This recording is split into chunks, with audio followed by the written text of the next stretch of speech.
Still playing Starfield? Of course, why wouldn't you be? All that we ask is you put the controller down for a moment, just a wee one, and see what might be competing for its attention in the coming weeks. Perhaps Forza Motorsport will stop you exploring planets, Cities Skylines 2, or maybe Alan Wake 2. It's going to be increasingly hard to stay Starfield monogamous as the silly season of releases rolls in. And we're starting with NHL 24. We empathise with a feature within NHL 24. It's called the exhaust engine, and it's been specifically created to convey feelings of fatigue in your players. We feel you, NHL 24. We most definitely have an exhaust engine.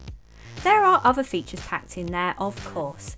EA's penchant for funkily named mechanics pays off with vision passing, which allows you to pull off trailer-worthy passes with a simple combination button press, while Total Control skill moves allows you to pull off cocky manoeuvres. With crossplay, as long as you both have the same generation of consoles, NHL 24 may have you joyriding your Zamboni into the sunset. Forza Motorsport. The confusingly titled Forza Motorsport, where did those numbers go, arrives on Xbox in October, and to say we're excited is an understatement. There's 500 cars and 20 tracks for starters, as well as a new Builders Cup career mode.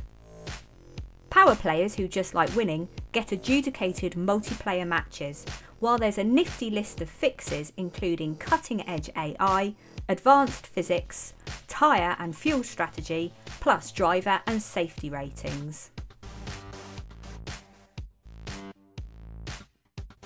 Lords of the Fallen.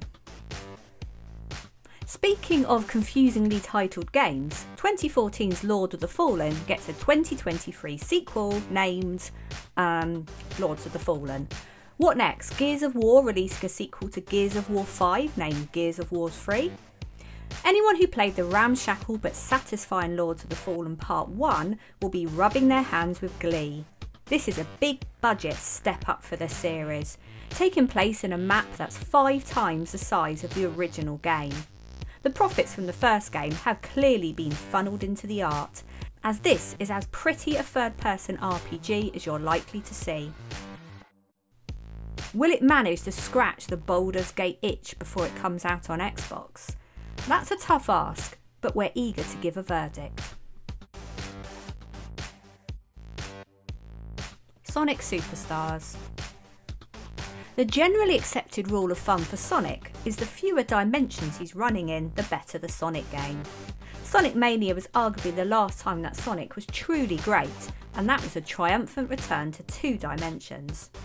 While Sonic Superstars doesn't embrace the 16-bit MIDI soundtrack and pixel art of original Sonic, at least not as much as Sonic Mania did, it certainly shares a similar love for its forebearers.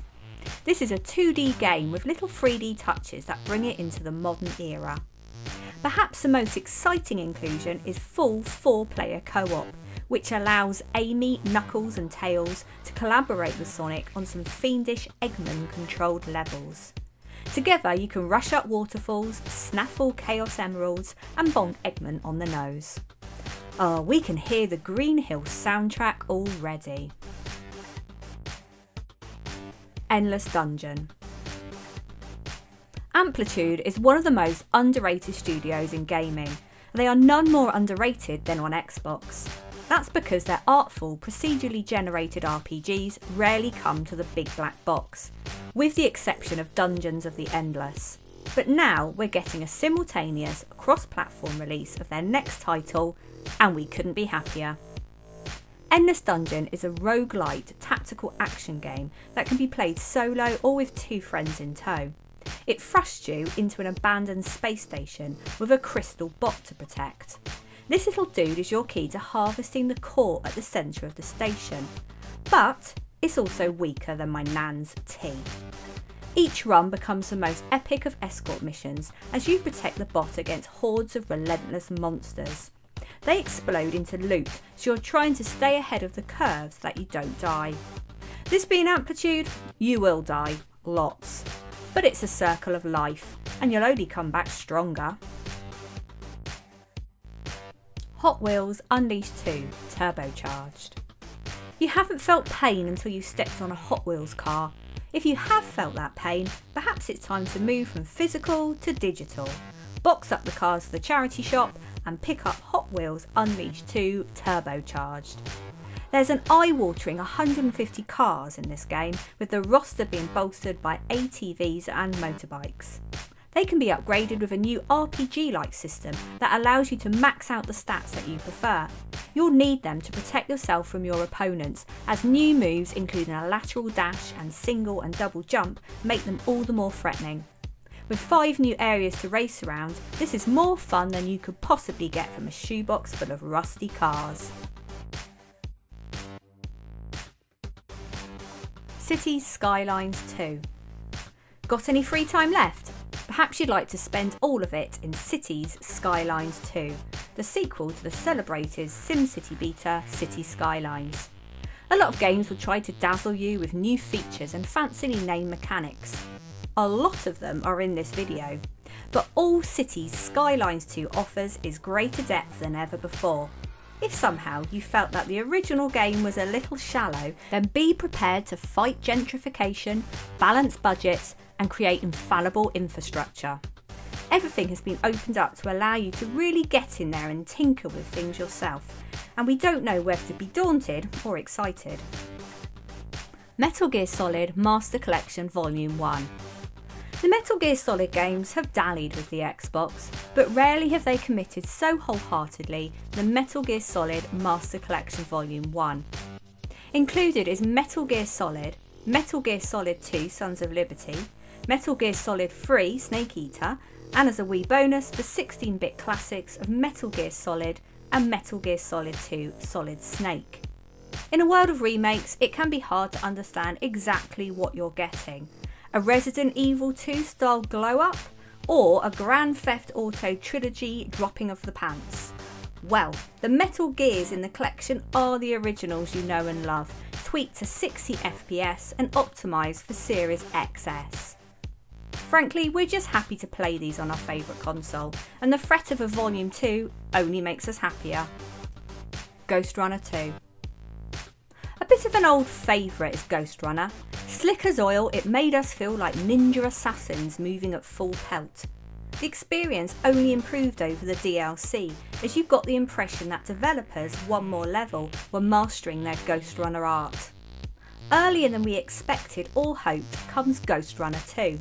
Set 1 year after the events of the first game, it widens the lens to take in something like an open world. Motorbike sequences are extended, boss fights are more interactive, and generally you're given more of a leash to engage your opponents how you want to engage them. Plus there's the fire soundtrack, which reels in Daniel Deluxe, We Are Magonia and Dan Terminus for more electronica-infused killing. Alan Wake 2. We were convinced that Alan Wake 2 was a next year game, but here we are including it in October's Up Next, and what a lovely surprise it is. Alan would have wanted it to come out sooner. He's been locked in the dark place for the past 13 years, racking his brain for a way out. The solution comes in the form of a video game that he creates, starring FBI agent Sage Anderson. It's a parallel narrative for you to play through as you try to drag both her and Alan out of the dark place and back into the Remedy-verse that Remedy kicked off with Control. As a plot, it's as meta and twisted as you'd expect from Alan Wake, and we can't wait to play this game within a game. EA Sports UFC 5. We're not sure more realism is what we want from a game like EA Sports UFC 5, but that's exactly what we get with this, the 5th iteration of the title. Most of that additional blood, sweat and BO comes from the Frostbite engine, which has been employed to dial the leg brakes all the way up. So we get all new damage systems, allowing you to open your opponent's skin in new and imaginative ways. Doctor stoppages interrupt the action in an authentic fashion, while cinematic KO showcases allow you to replay your best kills over and over. With a calendar that updates with matches in the real world, UFC has never been this true to life. Jusant. Jusant has a clear pitch, Games are so interested in going forward, but what if they were more concerned with looking up? From Don't Nod, the minds behind Life is Strange and Vampire, comes a Climathon, where progress is over your head. With your little buddy Ballast, you'll be scaling a massive, mysterious tower located in the middle of a desert. You'll start with bare bones skills and tools, but as you reach the different tiers of the tower, your skills improve, allowing you to hoist yourself up even further. By moving aloft, the secrets of the tower will unlock for you, revealing how on earth the tower was built in the first place. Gangs of Sherwood. Picking up Robin Hood and placing him firmly in the future is Gangs of Sherwood. It's a hack and slasher for up to 4 players at once, as you each take a different character from the Merry Men and then perform missions which have you stealing from the rich and giving to the poor. Aside from looking rather spiffing, we're interested in Gangs of Sherwood for the sheer carnage of the 4-player cooperative option, as well as the floating castles and sky cannons of its premise.